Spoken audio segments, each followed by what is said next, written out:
오늘은 두 가지 나눕니다. 하나는 생존이고요. 하나는 생명을 어떻게 누릴 것이냐 하는 것인데, 생존은 absurd greed, 이 광적인 욕망이에요. 그냥 뭐 좋은 건 다 가지고 싶고 좋은 말만 듣고 싶고 나는 항상 좋은 사람이어야 되고 뭐 남이 나에게 대해서 나쁜 소리는 안 해야 되고 그런 것이죠. 예, 여기에 대해서 이제 세 가지, 육체와 죽음과 돈에 대해서 나누고, 죽음을 나눌 때 종교의 거짓에 대해서 잠깐 나누겠습니다. 자, 생존은 말이죠, 나를 육체화시켰어요. 그래서 죽음을 피해요. 죽음이 두려워요.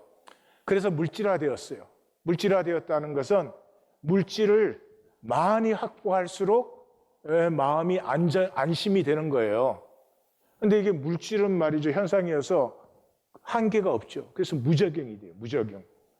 그 한국의 그 가장 비싼 아파트, 그 최고급 아파트에 이제 58평, 65평, 70평 펜트하우스 이렇게 이제 있어요. 근데 그 각 층별로 올라가는 엘리베이터가 따로 있어요. 근데 이 아파트 50평도 굉장히 큰 거잖아요. 58평에 사시는 분이 그 엘리베이터를 탈 때마다 열등의식을 느껴요. 예, 여기에서 제일 조그만한 데 사는 사람. 그래서 그 엘리베이터 안내원이 있는데 안내원이 나를 멸시하겠지, 그런 생각을 해요. 그 안내원은 그 58평짜리 타는 사람 보면은 얼마나 부럽겠어요. 예?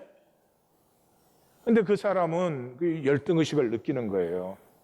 이게 에고, 거짓 자아에 사로잡히면 일어나는 내 안에 있는 무적행의 역사예요. 이 거짓 자아는 광적인 팽창을 해야 돼요. 그래서 죽음이 두렵기 때문에 팽창만이 죽음에서 피할 수 있다, 이렇게 생각을 하죠. 그런데 우리가 아시죠? 해는 동쪽에서 떠서 서쪽으로 지는 게 절대 진리예요. 근데 지구 껍데기에서 몇 마일만 올라가도 해는 뜨는 것도 없고 지는 것도 없어요. 나는 출생했으면 반드시 죽어요. 절대적이죠? 그건 현상 세계에 있을 때. 출생하기 전에 내가 있었죠. 내가 없었으면 출생할 수가 없죠. 이건 물리적인 진리죠. 질량 불변의 법칙, 에너지 불변의 법칙. 나라고 하는 것을 완전히 물리적으로 규명하면 에너지지, 에너지. 에너지는 사라지지 않아요. 영원해요. 그러니까 내가 인간의 몸이라는 이 형태를 가지기 전에 내가 있었던 거예요. 그 죽음에서 내 형태가 또 변해요. 이거 흙으로 돌아가는 거예요. 그렇지만 나는 영원한 거지. 이것을 알고 나면은 이 잠깐 있는 현상 세계 속에서 나는 안전해야 되고, 나는 뭐 원하는 걸 다 가져야 되고, 나는 문제 없어요. 이거 미쳐도 보통 미친 게 아니고, 이렇게 미치면 굉장히 괴로워요. 자기를 괴롭게, 가족을 괴롭게, 목회자를 괴롭게. 이 역설은 그 불안과 두려움에 갇혀요, 갇혀. 그래서 상황에서 자유하지 못해요. 평생을 상황의 종이에요. 상황이 좋냐 나쁘냐, 좋냐 나쁘냐, 그거예요. 그리고 꿈을 꾸지 못해요. 꿈을 꾸지 못한다는 것은 진정한 자기를 피워보지 못해요. 진정한 자기가 있는 줄도 몰라요. 1820 데일리 브레드는 이제 자신을 좀 놓아주어라, 이제 날개를 펴자, 그런 시간이에요. 말씀을 보시면 그렇잖아요. 여호와는 나의 목자시니 내게 부족함이 없어요. 이거 이해하셔야 무슨 능력이 있어요? 이게 가슴에 만나지면 하나님이 목자신데 뭐를 불안해하고 염려를 해요? 우리의 만족이 우리에게서 나는 것이 아니죠. 내가 아무리 만족하려고 해도 만족이 되나요? 하나님으로부터 나는 것이죠. 무엇을 먹을까 마실까 입을까 염려하지 말아라. 너희는 먼저 그의 나라와 그의 의를 구해라. 이거 우리의 일이에요. 그의 나라와 그의 의를 구하는 건 우리의 일이에요. 여러분, 내가 그의 나라와 그의 의를 구하는 게 뭘까요? 내가 하나님 나라를 세워드리는 걸까요? 내가 그런 걸 할 수 있어요? 하나님 나한테 그런 걸 위임시키기 위해서? 아니에요. 그의 나라와 그의 의를 구한다는 것은 내가 기본적으로 하나님이 창조한 나 자신이 되면 되는 거예요. 내가 내 자신이 되면 하나님께서 예비하신 이 연결들이 찾아와요. 그래서 복을 받고 복을 나누고 그런 가운데 삶이 아름다워지고 그런 거예요. 그래서 그러면 이 모든 것을 너에게 더하시리라. 이게 그 말이에요. 이건 하나님의 일이에요. 하나님이 예비하신 것을 우리가 누리지 착각하시면 안 돼요. 우리가 만드는 건 아무것도 없어요. 인간이 뭘 만들어요? 인간이 만든 것 있어요? 원소 하나 못 만들어요. 하나님이 만들어 놓은 것 우리가 요리조리 변형시키고 운용하는 거지 인간이 뭘 만들어요? 이 인간이 만들어 놓은 거 있죠. 쓰레기, 공해. 예. 이번에 새로운 변이 아미크론 또 나왔지. 그 왜 자꾸 변이가 만들어지? 자연과 우리를 단절시켰으니까. 그리고 대적하니까 서로가 싸우니까 그냥 인간이 자연의 한 부분으로 살 때 이런 거 있었어요? 없죠. 이렇게 어리석어요. 그래서 염려하지 말아라. 예. 염려의 천적이 감사예요. 아무리 염려할 일이 있어도 그것을 감사하면은 지금 내가 뭐를 하는 거예요? 이 상황보다 하나님이 더 크시다. 이 상황보다 나를 사랑하시는 하나님의 사랑이 더 실제다. 이 상황보다 내가 더 크다 하는 걸 선포하는 거잖아요.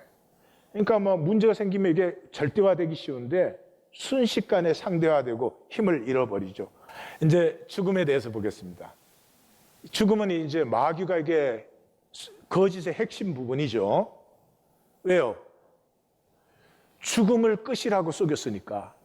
죽음을 끝이라고 속였으니까. 죽음이 끝이면 이 세상이 전부잖아요. 세상이 절대화되죠. 그래서 평생에 죽음을 피하려고 살아요. 가인의 삶. 피하고 유리하고. 그 죽음을 피하는 길이 있어요? 없죠? 그 어리석은 인간이 어떻게 하면 그걸 피한다고 느껴요? 많이 가지고 있으면. 내 힘이 세면은. 그러면 죽음이 멀게 느껴져요. 천하를 다 가져도 죽음이 멀어지지는 않아요. 근데 성경은 죽음을 사실은 복이라고 얘기합니다.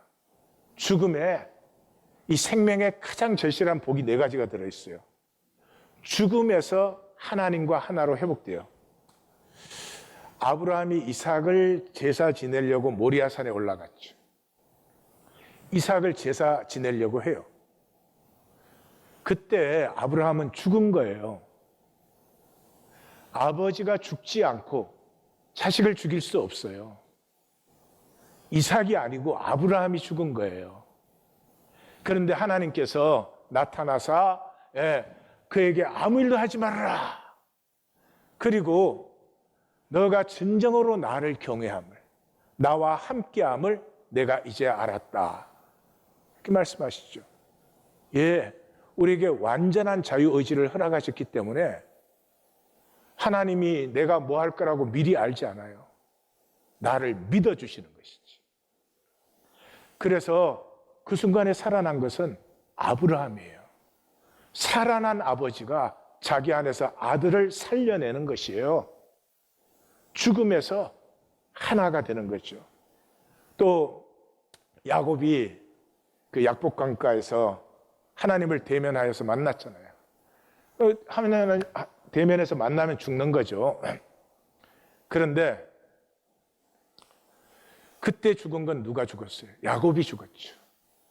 평생 속이고, 술수 쓰고, 뒤꿈치 잡고, 말은 요렇게 하면서 실제로 행동은 저렇게 하고, 그 피곤한 삶, 그 자랑스럽지 않은 나, 야곱이 죽었죠. 야곱의 죽음에서 이스라엘이 출발되었죠. 뿐만 아니라 죽음에서 하나님의 사랑의 섭리가 완성돼요. 죽기까지 복종하셨기 때문에 하나님께서 모든 이름 위에 뛰어난 이름을 주셨어요. 그래서 이 계시록에 보면은 요한이 하나님 보좌를 바라보는데 하나님의 마지막 작은 두루마리가 남았어요. 두루마리 하나가 펼쳐질 때마다 한 시대가, 바벨론의 시대, 페르시아의 시대가 펼쳐지는 것인데, 마지막 작은 두루마리, 이 두루마리가 펼쳐지면 이 세상이 마감되는 거예요. 그렇지 않으면 성도는 계속해서 땅에서 박해를 받아야 돼요. 그런데 이 작은 두루마리를 펼 자가 없어요. 요한이 크게 소리를 내어서 울었어요. 근데 천사가 와서 울지 말라. 유다 지파의 사자, 하나님의 어린 양, 죽임을 당한 어린 양이 이 두루마리를 펼친다. 역사를 마감하고 하나님의 나라를 여신다 그러죠. 그 메시아가 누구예요? 죽임을 당하신. 죽임을 당했기 때문에 능력과 부와 지혜와 힘과 존귀와 영광과 찬송 7가지를 완전하게 받으실 수가 있어요.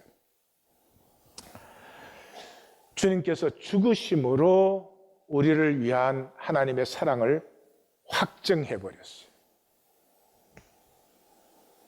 또 주님께서 죽으심으로 우리를 속량하셔서 영원한 약속을 얻을 수 있도록 인치셨어요.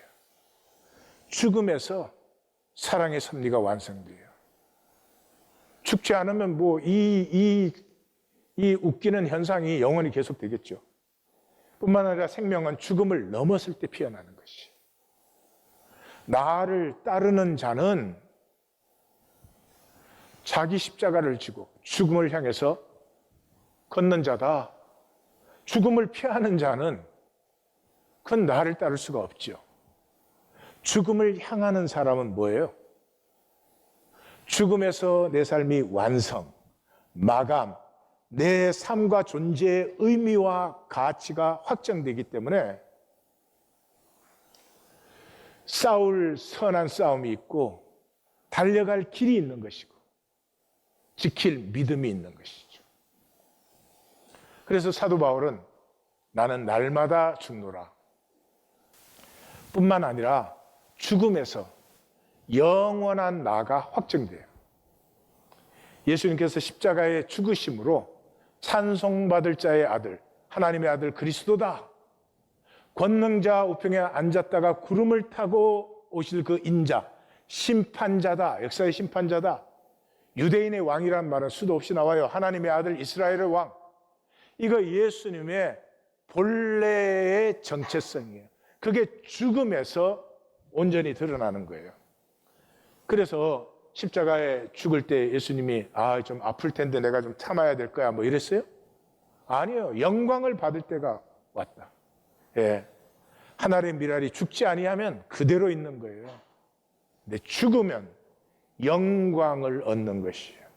그래서 나를 영화롭게 하사 나를 통해 아버지가 영화롭게 되기를 원합니다. 자, 이 죽음 때문에 이 종교는 2가지 거짓을 가지고 있죠. 종교는 간단해요. 말은 사랑 그래요. 그런데 삶은 힘이에요. 그 힘이 뭐예요? 돈이죠, 돈. 삶은 돈이면서 말은 사랑. 그래서 이 기독교인들 싫어하는 거 아니에요? 그러면 왜 세상을 살면서 돈을 좋아한다는 건 세상을 산다는 것이죠. 그래서 세상을 살면서 에고로 하나님을 믿어요. 예. 세상을 산다는 말은 나에게는 세상이 실제예요. 그래서 세상에서 얼마나 인정받느냐, 성공하느냐, 그게 나에게 실질적인 가치예요. 예, 그러면 하나님을 믿을 수가 없지요. 하나님을 믿으면 하나님의 가치를 사는 거니까요. 그러니까 거짓 나, 에고로 하나님을 믿어요. 내가 하나님을 믿는 거죠. 내가 하나님을. 그런데 믿음은 성경이 뭐라 그래요? 너희에게서 난 것이 아니요 하나님의 선물이라 그랬어요. 그럼 무슨 말이에요? 하나님을 알고 사귀다 보면은 하나님 사랑이시고 선하시고 의로우시고 무한히 용서하시고, 그러니까 하나님이 믿어지죠. 그게 믿음이지. 내가 성경 공부해가지고 하나님이 훌륭하시구나, 내가 믿어야 되겠다. 그 그건 믿음이 아니죠. 네. 나의 확신, 인간의 확신. 인간의 확신은 자기 편한 대로 결정하는 게 확신이에요. 그러니까 이 내가 믿는 믿음은 두 가지. 무기력하고 무능력해요. 그 믿음 아무리 갖고 있어도 현실에서 생명 살 수 있는 기력이 없어요. 그러니까 어떻게 해요? 죽으면 천당 간다. 지금은 아무것도 못하는데 죽으면 천당 간다. 그렇게 내세의 약속을 하는 거죠. 그런데 생명은 지금 누려야지. 지금이 영원인데. 그래서 이 나사로가 죽었을 때 마르다에게 예수님이 내 오라비가 다시 살아나리라 이렇게 말씀하셨어요. 그러면 마르다가 할 말은 아멘 그러면 끝나는 거예요. 근데 뭐라고요? 마지막 날 부활에는 내 오라비가 다시 살 줄을 내가 아나이다. 이게 정통 바리새의 부활신앙, 정통 기독교인들의 부활신앙. 이제 죽으면 부활할 거다 뭐 이러고 있죠. 지금 부활 생명 누리는 게 아니면 죽었다고 누리는 건 아니요. 그러니까 예수님이 그 말 딱 자르고 들어가죠. 나는 부활이요 생명이니 나를 믿는 자는 죽어도 살고 무릇 살아서 나를 믿는 자는 영원히 죽지 아니하리라. 생명은 지금 사는 것이고 이 한순간 한순간이 영원한 것이야. 내가 항상 죽어서 천당 가면 그때는 뭐 이렇게 행복하고 사랑의 삶을 살 거라고. 두 번째가 죄의식이에요. 내가 믿으니까. 진실이 아무것도 없지. 다 거짓이야. 그러니까 죄의식에 사로잡혀요. 죄의식에 사로잡히면 운명의 포로가 돼요. 내가 지금 이 상태로 사는 것은 이 정해진 것인가 보다. 여기서 새로워질 수 있다고 꿈을 꾸지 못해요. 내가, 내 가정이, 내 자녀가 새로워질 수 있다. 절대로 안 믿습니다. 돈이나 좀 잘 벌면 좋겠다. 뭐 그런 정도는. 그런데 예수님 뭐라고 했어요? 날 때부터 맹인된 운명을 그게 무슨 부모의 잘못이나 자기 잘못이 아니야. 하나님의 일을 나타내시는 거지. 운명은 달라질 필요가 없어요. 내가 들어있는 상황은 달라질 필요가 없어요. 뭐가 달라져야 돼요? 운명의 주인이 달라져야 돼요. 우리는 상황이 주인이에요. 그 상황에 내가 사로잡혀서 이 상황을 붙들고 몸부림을 쳐대는 거예요. 근데 상황이 주인이니까 내 마음대로 안 바뀌어지지.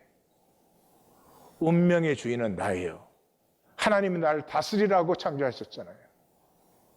운명의 주인이 내가 되면서부터 그 상황에서 의미와 가치를 창조해 내는 거죠. 이 죽음은 나의 완성이죠. 죽음에서 좋든 싫든 내가 누군가가 결정이 되는 것이에요.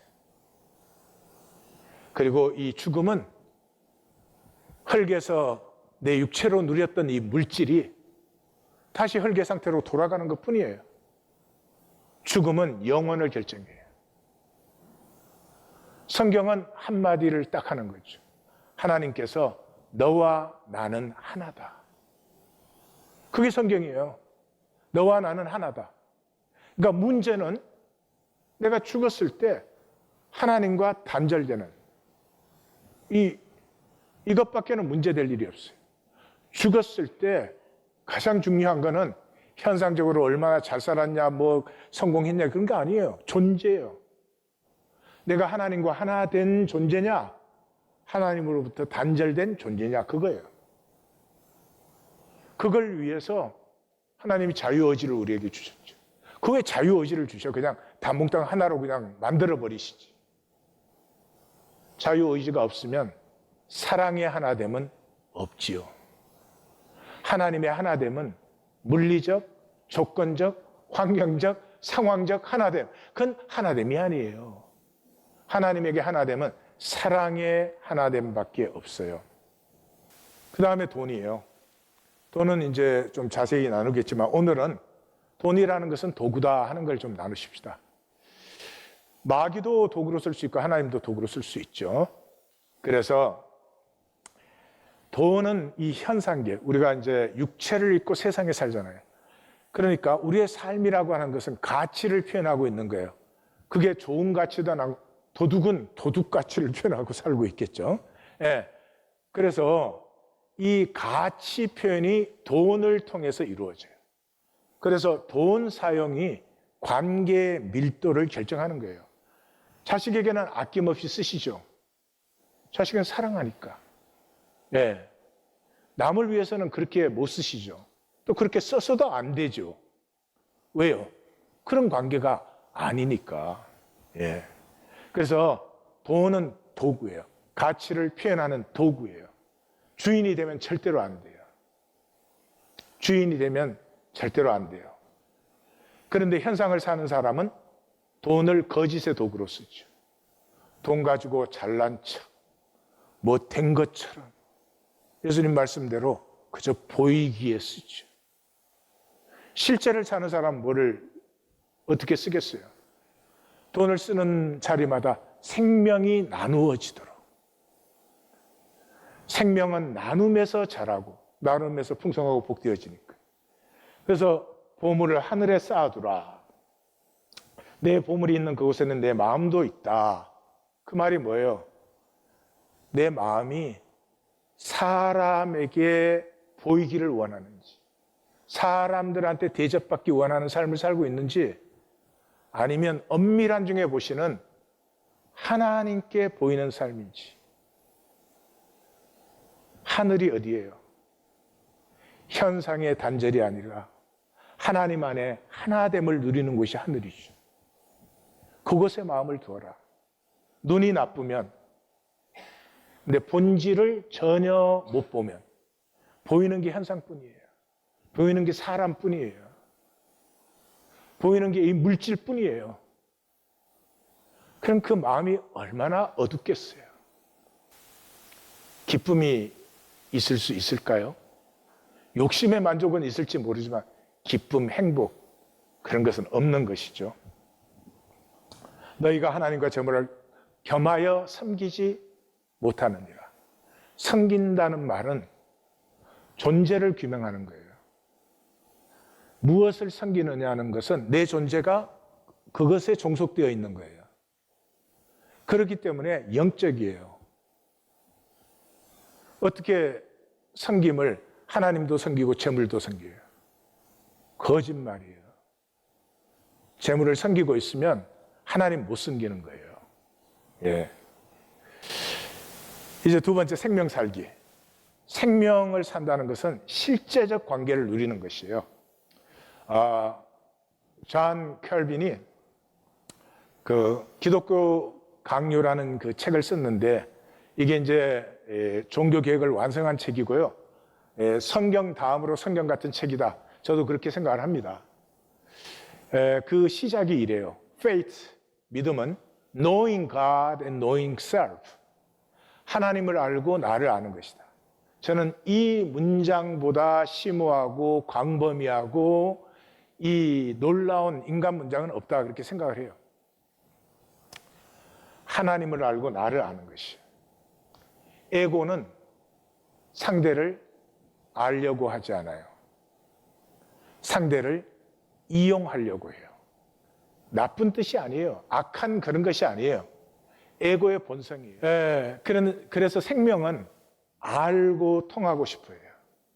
에고는 알려고 하지 않아요. 부부로 만나서도 내 아내가 누군지 알려고 하지 않아요.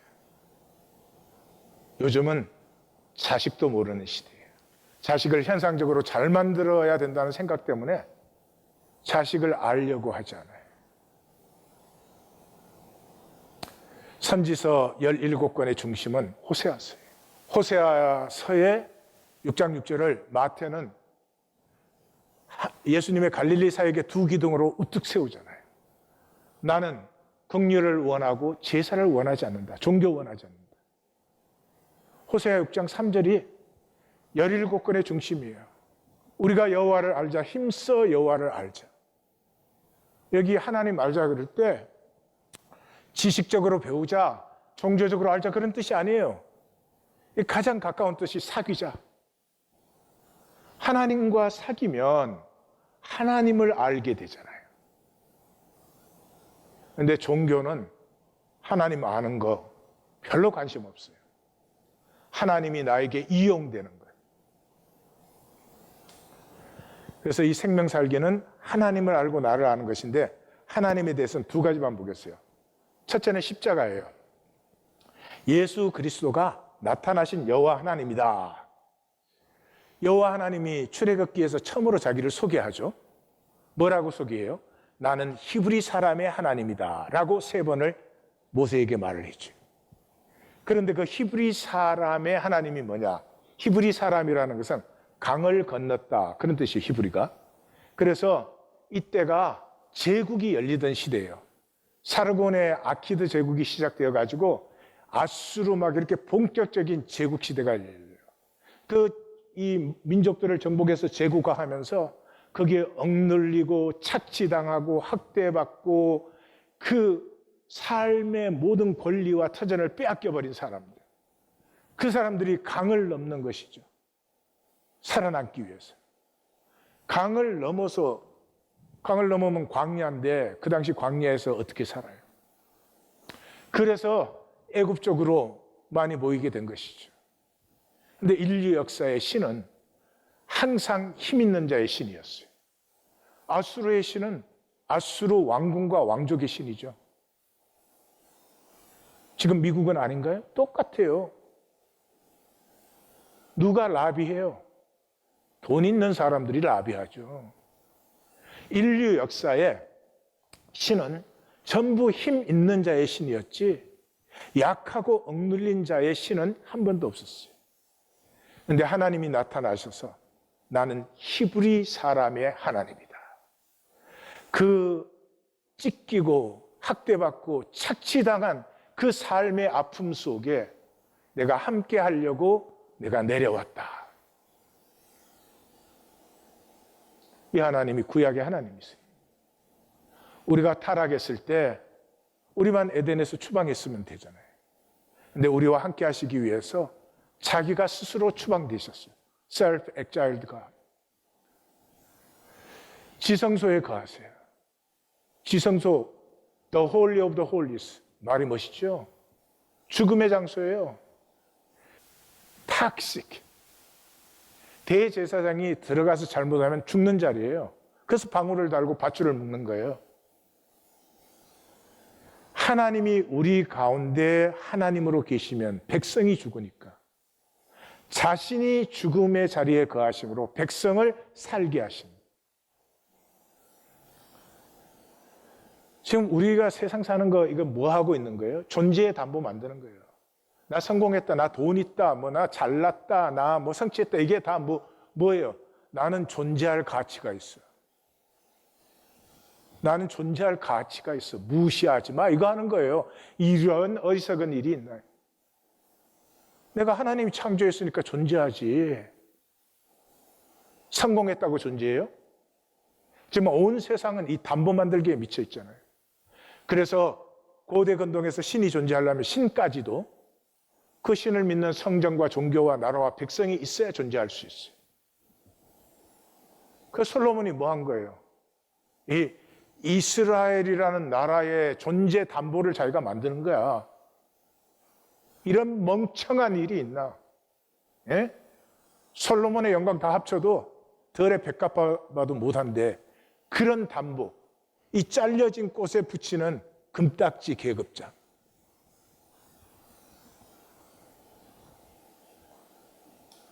그 존재 담보를 자기 스스로 폐해버리십니다. 우리를 자유케 하시려고. 구약의 하나님이 나타나신 것이 십자가예요. 백성과 함께 하시며 제국을 넘어 존재의 숭고함을 피워서 자기 생명과 복과 영광을 누리게 하시는 하나님. 두 번째는 임재예요. 이 임재라는 말이 하나님은 초월적이세요. 그 초월적인 하나님이 이 현상계의 나와 함께, 그건 내재하시는 하나님이에요. 이 역설이 완성되는 것이 하나님의 임재예요. 그래서 이걸 신학적으로 표현하면 하늘과 땅이 통하는 거예요. 땅에서 매면 하늘에서 매이고 땅에서 풀면 하늘에서도 풀린다 하는 것이 이 초월적인 세계와 나의 현상 세계가 이제는 하나가 되어서 통하기 시작하는 것이죠. 그래서 이것을 제일 잘 보여주는 것이 광야 여정이에요. 마라에서 시작되어서 노뱀으로 마감되는. 그래서 그 시작과 끝점에 양쪽 다 무리바가 나와요. 무리바는 다투다예요. 뭘 다투었어요? 우리 중에 하나님이 계신가 안 계신가?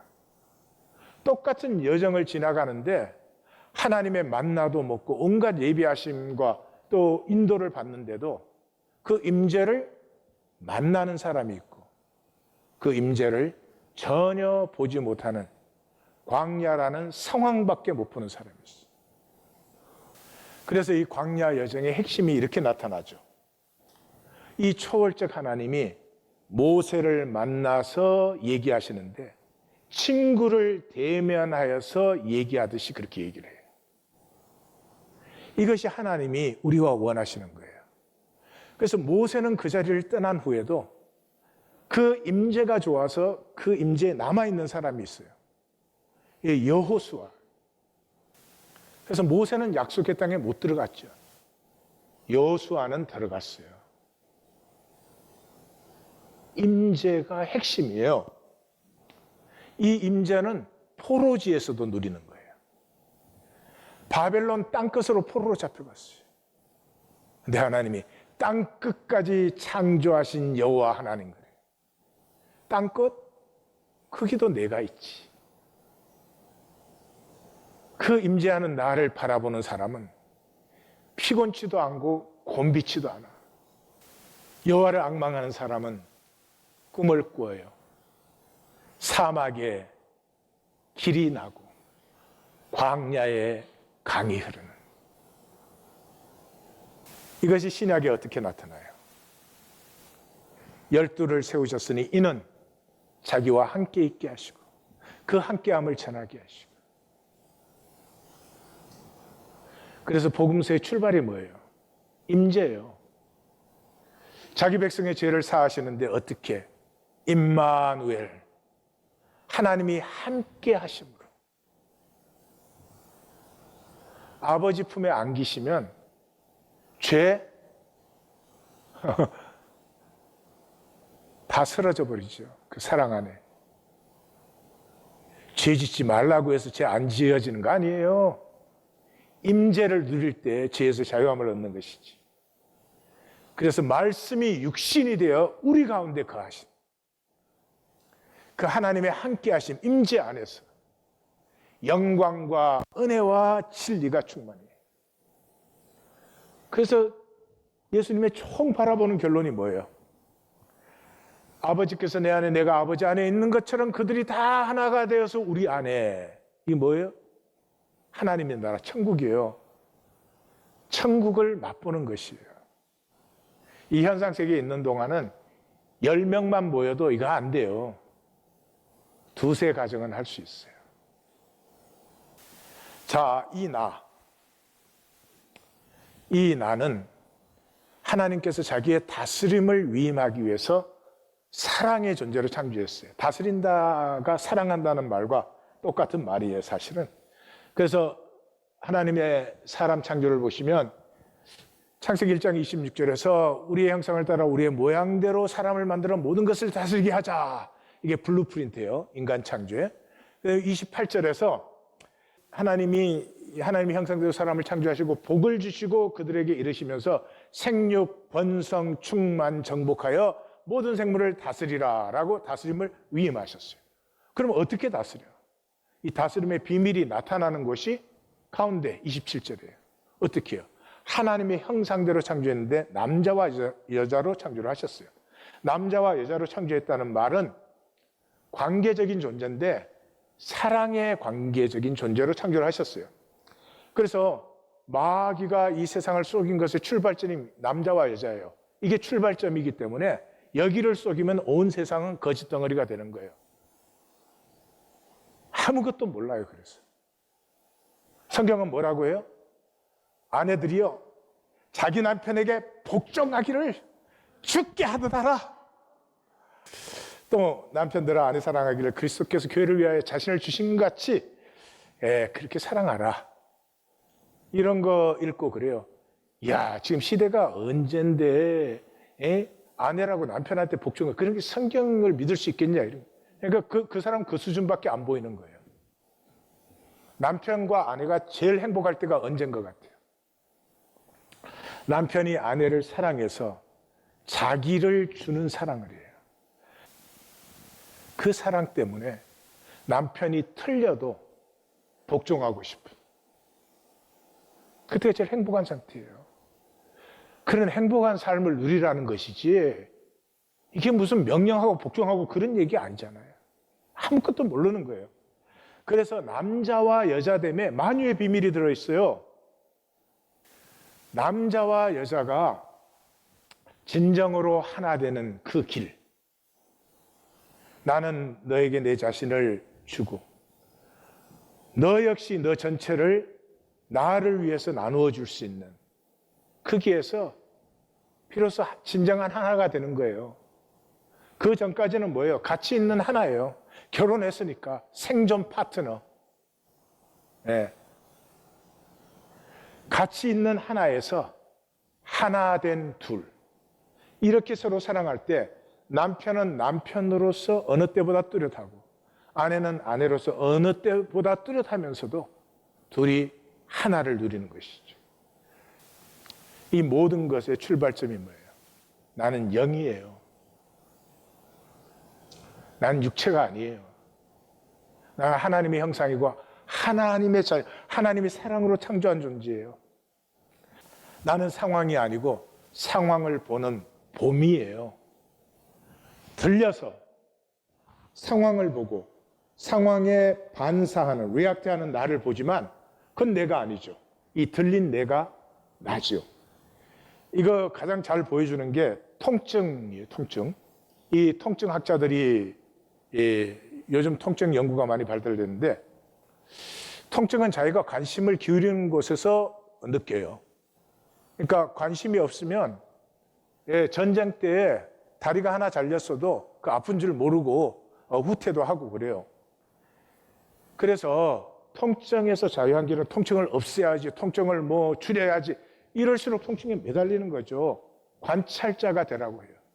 그래서 통증의 모양, 저는 처음에 읽을 때 통증이 모양이 있어? 모양이 있어요.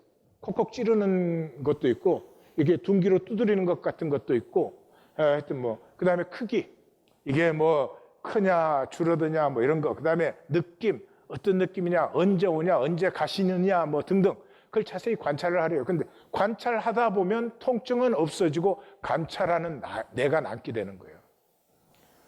나는 의식의 주인이에요. 삶에 종속된 의식이 아니에요. 나는 상황과 조건에 리액트하는 에고가 아니에요. 칼릴 지브란이 그렇게 말했어요. 사실 삶을 사는 것은 삶이다. 오토파일럿이 삶을 살아요. 당신 자신을 삶을 사는 사람이라고 생각하겠지만 당신은 삶의 그저 관찰자일 뿐이다. 이걸 보실 수 있어야 돼요. 이걸 못 보시면 세상은 수용소예요. 그저 세상 계율에 맞춰줘서 넌 착하다, 넌 훌륭하다, 성공했다, 잘 맞춰줘서 자리 높은 데 올랐다, 그걸로 평생을 보내는 거예요. 또 종교도 그거 하는 데죠. 이제는 내 존재의 가치를 만나세요. 내 존재의 가치를 만나세요. 내 죄가 수미산의 억만 배보다 더 커도 하나님은 내 죄를 사하시고 나를 사랑해요. 그 말은 뭐예요? 수미산의 억만 배 되는 죄보다 나의 가치가 더 크기 때문이에요. 하나님은 가치의 원인이세요.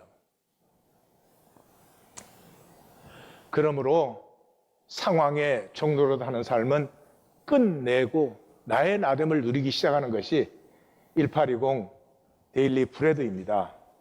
이 상황에 끊임없이 종노릇시키기 위해서 선악과로 마귀가 쏘기죠. 그래서 선악과로 속여서 뭐를 줘요? 죄책감을 줍니다.